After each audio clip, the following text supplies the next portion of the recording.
Hello there. What is going on, everybody? Today I am bringing to you a preliminary version of ranking the Imperial ships for Star Wars Armada. I have been asked to do rankings of ships for a while now, and since we did just get a big sweeping points and errata update to Star Wars Armada, I had initially wanted to wait quite a bit longer to have more of an opportunity to see and face and play a wider variety of all of these ships to really get a better feel for it. But I think there's plenty of time left to do that, and I think ranking the ships right now is going to be largely based on how I expect them to do over the next year, how I expect them to perform, how I expect them to win, like win tournaments, or just kind of prove them or show up in new and more exciting lists versus, we'll see later on versus now. And so this probably won't be the final ranking I do. I'll probably reference this series of videos over the next year or so when I come back, because some things that I think will be number one might be number 5 or might be at the bottom. I could have things that I think are maybe lowest performing versus highest performing. So I'm going to talk a little bit about what I'm basing my rankings off of, and also a little admin stuff. So we are doing a $25 Amazon gift card giveaway. If you're already subscribed, you're already entered to win. The last thing you need to do is just leave a comment. If you're not subscribed, you have to click that subscribe button and then also leave a comment on this or one of my other videos. It's as simple as that, and you can do it on multiple videos if you want. More entries, so go watch all my old stuff too. I have links at the at the end and all that other stuff too. It's always good stuff. All right, we've got a lot of battle reports and a lot of cool stuff. So, but yeah, I'd love to have you guys stick around and also like and share the video and all that good stuff. We have links in the description below. You can jump in our Discord, all of that. So, what am I basing my criteria off of? It's definitely personal bias for sure, but it's not just on what I like. It's not just what I like, because some of my favorites may be closer to the bottom of this list. It's also how I expect things to do over the next year, how well I expect certain things to perform, and but definitely I'm putting my own likes in there as well. And then there's other ways to do this also, and it's that, do I do every single ship card? I've broken it down into ranking ship types, and I'll only kind of talk about the top option in each type. So like, instead of listing out both interdictors, I'll only kind of include, I'll only showcase one of each ship type as I'm going through, because we don't want to show off the combat retrofit for the interdictor, but that will help, but if one type is really bad, that will kind of help bring the whole thing down. So that's kind of where I'm at with this. So we'll see how well this format works when I revisit this, and maybe after about a year or so. We get worlds a chance to happen. We then have like post worlds, and people try to counter whatever the emerging meta is going to be. We may look at this after about a year and redo the ship rankings at some point. That's kind of my rough game plan right now, but that doesn't always happen exactly that way. We'll see. All right, so on to our listing of the best Imperial ships, starting from maybe worst to best, based on how I think things will go. But we'll have to wait and see. Coming in at the bottom, now I also want to point out that I think the Empire doesn't have any really bad ships except for the Interdictor combat refit. But still, the Interdictor as a whole is still good. I think every Imperial ship is still good. So even my last place is still decent. There's no ships that make me want to barf. That's what I'm saying. Every ship has a use and has a place. So we're starting off, and at the bottom level, which I still think is a decent ship, is the Raider. The Raiders are, look, they're at the bottom because they die too easily sometimes, and a lot of times they die before they can do what they were supposed to do. They still have some uses. The Corvus title is nice to have a little deployment advantage. The Raider 2 has a use, I think, for disposable capacitors and maybe some blue crits at long range, gunnery team possibly on there. But then you kind of really end up, it becomes very gimmicky, and it still has the risk of being one shot before it can do whatever it needs to do. So Raider, not necessarily the greatest ship on here. I included them at the bottom of the list. I do think I put the Raider 2 above the Raider 1, however, because of the fact that because it can do the gimmicky thing. Although the Raider one still has, and this one may change. We've got some black dice upgrades that have shown up that are very, very strong, and they could potentially have a lot of power. And they may change things a little bit. So we'll see if the Raider rises or falls over the course of the next year. Coming in next is the Venator 2. Now, look, the Venator 2 has a place in the Empire. It is the only ship that has the Bombard tag, and that means that it can take LTT and still use the red rerolls for linked turbolaser towers, and that certainly gives it some usage. However, it's still, to me, just feels a little gimmicky. It doesn't have great turning ability, so it's not the most likely ship to be able to get in there and deliver the black die payload. And I haven't had as much success with this ship. I'm putting it a little lower. I definitely expect it to rise. I think I just pinned my hopes a little too high on this ship. Again, like I said, just because it's lower on this list, it's not a bad ship. It definitely has a place. But I think its places are sort of niche and a little bit gambly. That's the problem. Is I think when it's going to excel very well, but it's not going to work in all lists or even most lists.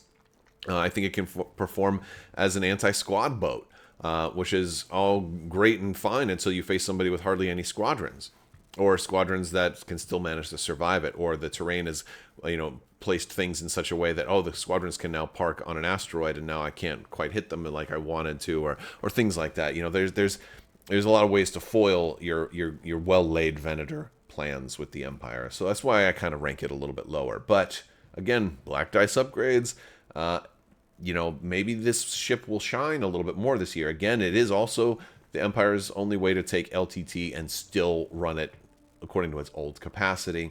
That all definitely gives it a place. And I also expect that over the year, Empire players are going to just, a lot more Rebel and Empire players are going to realize, we just need to get used to not having LTT and go back to, tried and true classics like XI7 and things like that. And I think that's why the Venator may stay a little bit lower. I think it just won't be used as much, but maybe we'll see. Maybe I'm wrong. Next up, still kind of lower in the rankings, but one of my favorite ships in the world is because of how beautiful and gorgeous it is on its table presence, the Super Star Destroyer. There are 4 versions of this. I put the Star Dreadnought Assault prototype on top out of all of them. It's got the most dice. You can fit it in a standard game. It's a beautifully fun thing to have fun with, but also extremely swingy.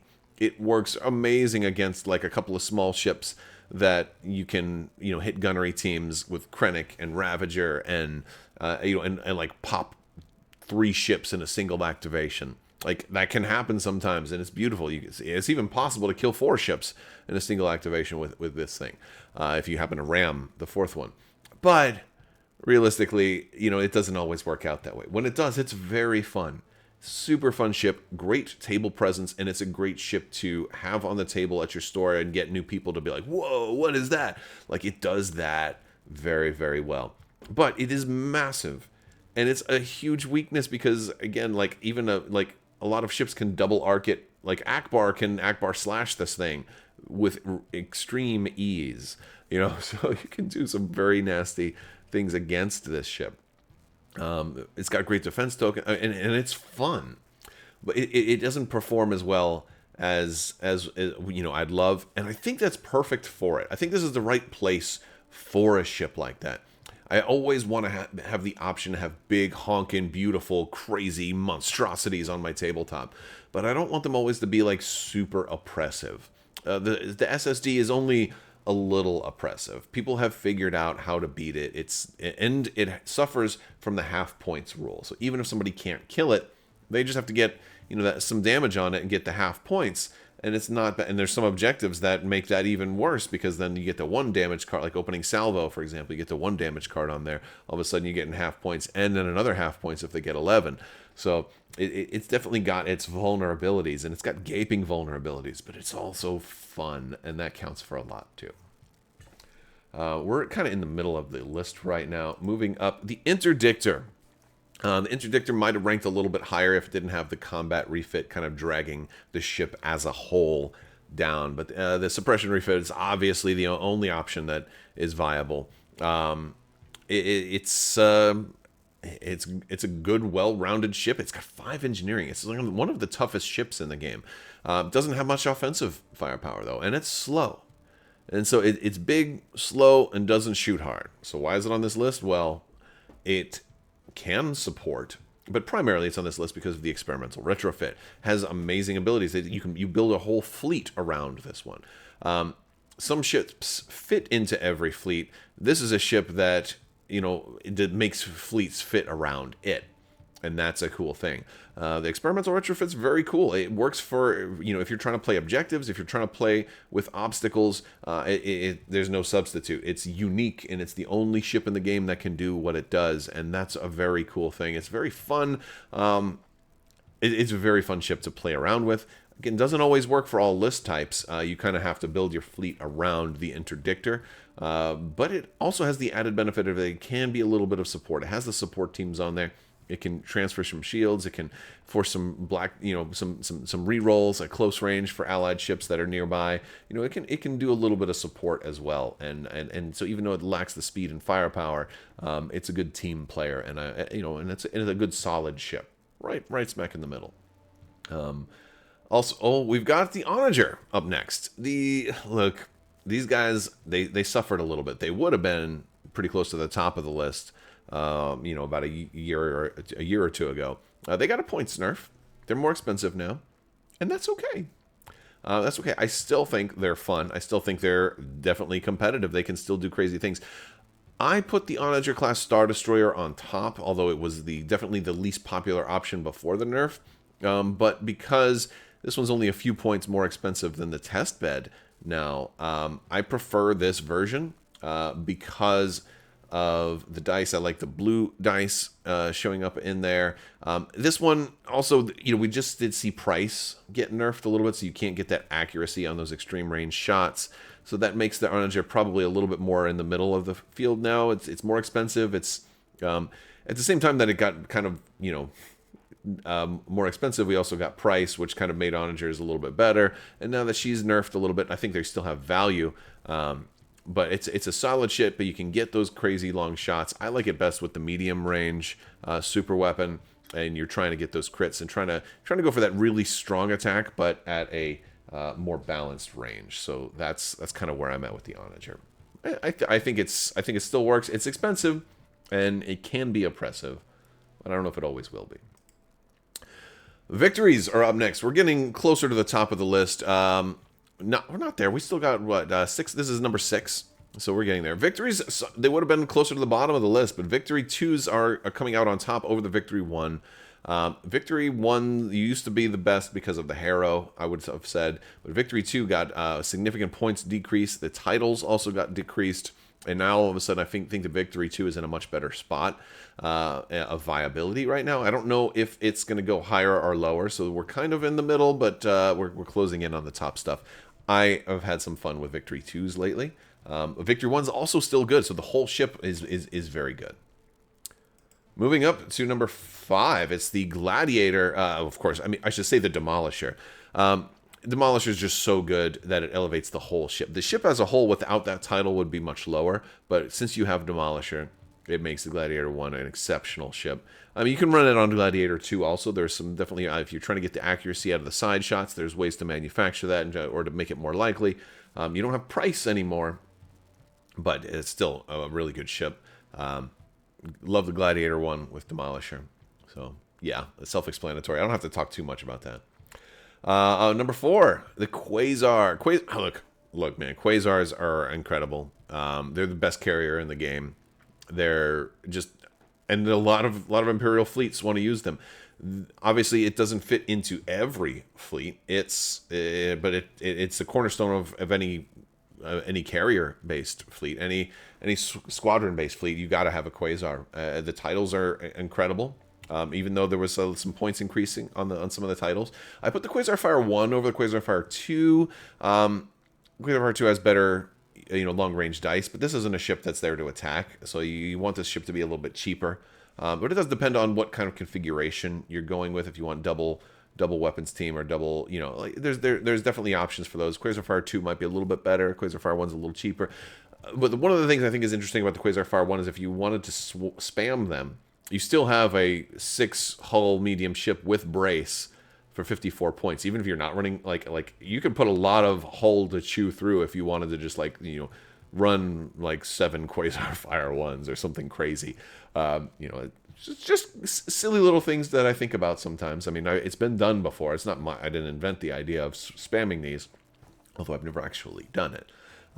But yeah, maybe the 2 is better than the 1. We'll see. But I think points are at a premium sometimes, and Quasar Fire 1 is really good. So is the Quasar Fire 2. I think they're both good.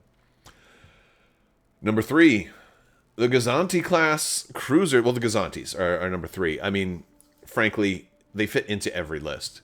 They do so much. They're the workhorse of the Empire, kind of, as far as that support ship. Have you ever seen an Imperial fleet without a Gozanti? Maybe once. Maybe before Gozantis came out. Like, they do everything. You need them. They hand out tokens. They can repair ships. You can put a jerk Gozanti, you know, out there. With the titles are good. The upgrades are good. The fleet support, unbelievable. Just Bomber Command Center if you want. Whatever you want to do. But token generation is huge for the Empire. These guys are great. They're really good. I mean, I don't have to sell you on it. They're number 3. Number 2. Have you guys thought about what number 1 and number 2 yet? Did you guess earlier in the video? Number 2 is the Imperial Star Destroyer, the most iconic ship of the fleet. Definitely the absolute workhorse of the Empire. The Imperial Star Destroyer is well-rounded. It does everything. It hits like a truck. It takes a licking and keeps on ticking.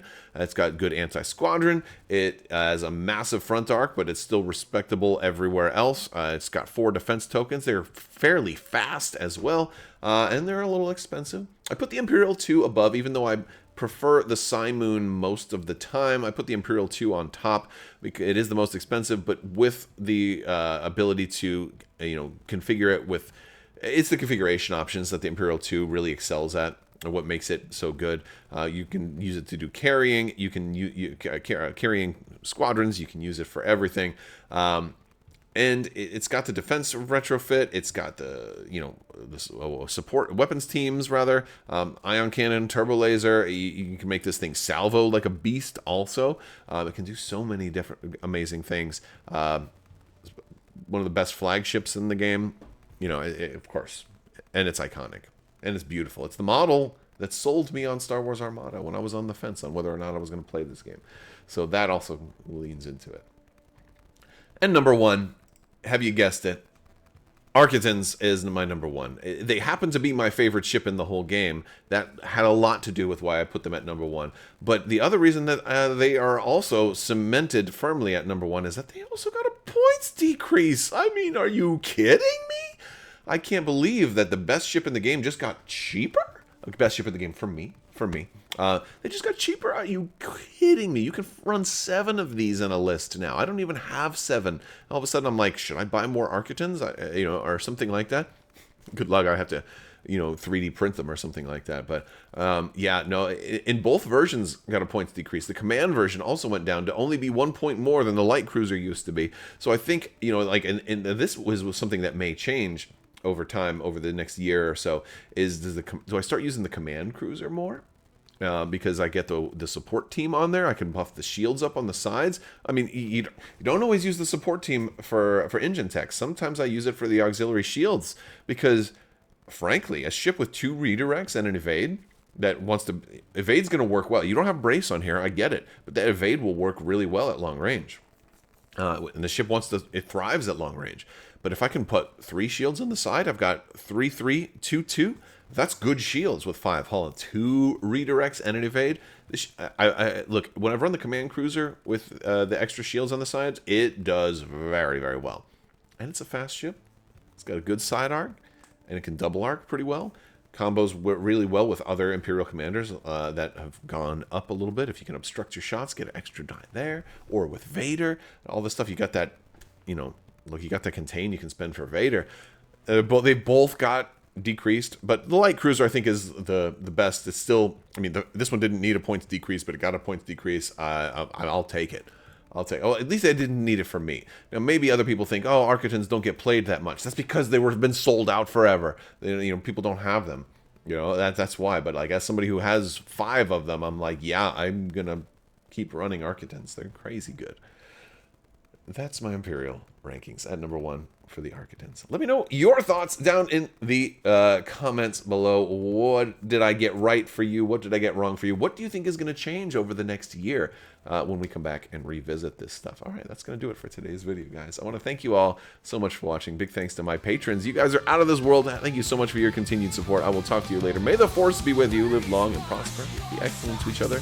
Party on, dudes, and always wash your socks.